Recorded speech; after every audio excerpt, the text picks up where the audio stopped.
दिल्ली प्रदेश के यशस्वी मंत्री का दायित्व का निर्वहन कर रहे हैं और ये सेवा पखवाड़ा जो चल रहा है उसके दिल्ली प्रदेश संयोजक आदरणीय विनोद बछेट्टी से मैं आग्रह करूंगा कि मंच पे आप आए और सभी कार्यकर्ताओं का मार्गदर्शन करें, अपने विचार रखें। आदरणीय विनोद बछेट्टी जी, एक बार जोरदार तालियां बजा के आप अभिनंदन करें, स्वागत करें। साथियों, ये जो प्रदर्शनी है 17 तारीख से लगी है और 17 तारीख को शाम को 5 बजे हमारे राष्ट्रीय अध्यक्ष आदरणीय जगत प्रकाश नड्डा जी ने इसका उद्घाटन किया। उनके साथ में हमारी दिल्ली की यशस्वी मुख्यमंत्री रेखा गुप्ता जी थी, हमारे प्रदेश अध्यक्ष वीरेंद्र सचदेवा जी और हमारे सभी राष्ट्रीय दिल्ली प्रदेश के वरिष्ठ नेतागण थे। मंच पर हमारे इस रात्रि 8 बजे तक इस व्यवस्था को देखते हैं अरुण चौधरी जी, बहुत बहुत धन्यवाद आपका।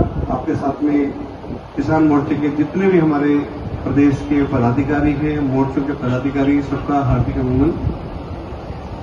जो उपाध्यक्ष रहे हैं मेन संगठन के, अभी प्रदेश के प्रवक्ता है, उनका भी हार्दिक अभिनंदन। मैं जब दिल्ली में हमारे गुजरात प्रकोष्ठ की अध्यक्ष हमारी बहन भट्ट जी, पूरा नाम जी दीप्ति भट्ट जी, जो गुजरात प्रकोष्ठ हमारा दिल्ली प्रदेश का, उसके आप संयोजक है, उनका हार्दिक। कोई और प्रकोष्ठ का साथी यहाँ हो जिसका थोड़ा सा तक नाम नहीं है, बाकी सम्मानित मंच। साथियों, ये प्रदर्शनी में आप सबसे निवेदन है कि सब कुछ देख के जाएं। आपने देश के यशस्वी प्रधानमंत्री मोदी जी के संघर्ष की यात्रा का ये प्रदर्शनी है, उनके जीवन का प्रदर्शनी।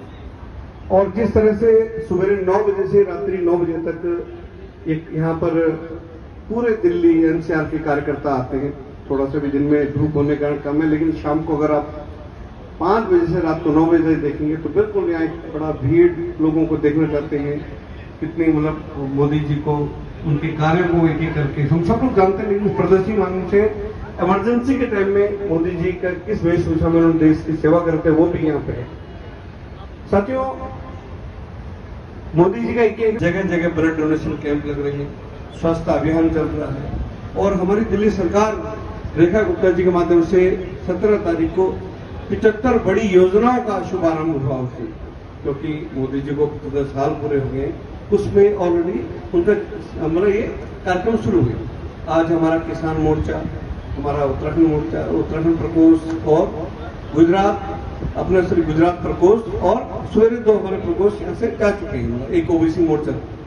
तो मेरा आप सबसे निवेदन है कि एक बार प्रदर्शन दिखें, अपने फोटो खींचे, सोशल मीडिया में डालें, बताएं कि आखिरी पूरे देश इस तरह से, केवल देश ही देश में नहीं, पूरी दुनिया में जहां भी उनके जन्मदिन को लोग सेवा कार्यक्रम में मना रहे हैं। हमने कभी कल्पना नहीं की थी कि जो राम मंदिर का जो विषय था साथियों, ये करीबन 500 साल पुराना विवाद था और ये था कि भी मामला कैसे सुलझेगा। ये माता की वंदे वंदे मोदी जी, मोदी जी।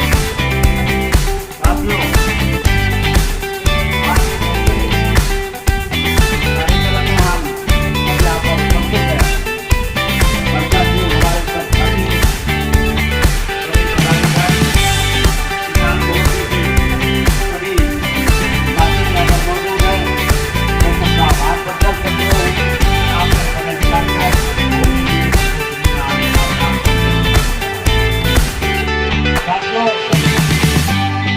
देश की पिछले 70 साल के इतिहास के साथ एक चाय बेच के, स्टेशन पर चाय बेच के कैसे उन्होंने आगे बढ़ना सीखा, वहां से लेके छोटी छोटी चीजें जो आज तक जब से भारत आजाद हुआ था उससे पहले इतने प्रधानमंत्री बने, उनकी दूरदृष्टि नहीं पहुंची थी उन पे। मैं छोटी सी चीज, स्वच्छ भारत, आज हम जब सेवा पखवाड़ा के अंदर 17 सितंबर से लेकर 2 अक्टूबर तक जब सेवा पखवाड़ा चल रहा है, उसमें हम स्वच्छता पूरा देश का संपूर्ण समर्थन।